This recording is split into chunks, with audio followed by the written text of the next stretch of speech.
Tab কেলেঙ্কারিতে জড়িতদের গুলি করে মারার দাওয়াই দিয়েছেন তৃণমূল সাংসদ অরূপ চক্রবর্তী। বাঁকুড়া তৃণমূল সাংসদ অরূপ চক্রবর্তীর বক্তব্য, যারা সরকারের বদনাম করছে, ছাত্রছাত্রীদের প্রতারিত করছে, তাদের কঠোর শাস্তি হওয়া উচিত। তিনি আরো বলেছেন, তৃণমূলের লোকজন এই টাকা বিলি করে না। কেলেঙ্কারিতে ব্যাংক কর্তৃপক্ষ নাকি অফিসাররা জড়িত, কারা এটা করেছে তাদের চিহ্নিত করে কঠোর শাস্তির দাবি তুলেছেন বাঁকুড়া তৃণমূল সাংসদ অরূপ চক্রবর্তী। কলকাতা থেকে জেলা গায়েব হয়ে যাচ্ছে রাজ্য সরকারের তরুণের স্বপ্ন প্রকল্পের টাকা। ক্লাস 11 ও 12 এর ছাত্রছাত্রীদের ট্যাব কিনতে 10,000 টাকা করে দেয় রাজ্য সরকার। তৃতীয়বার ক্ষমতায় আসার পর 2021 সালে এই প্রকল্প চালু করেছিলেন মুখ্যমন্ত্রী। আগে ক্লাস 12 এর ছাত্রছাত্রীদের টাকা দেওয়া হলেও এবছর থেকে ক্লাস 11 এর ছাত্রছাত্রীদের ট্যাব কিনতে টাকা দিচ্ছে রাজ্য সরকার।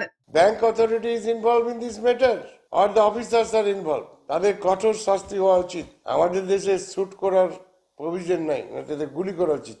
আমাদের দেশে তো এই সিস্টেমটা নেই। আমাদের দেশে আইনের সাজা হবে।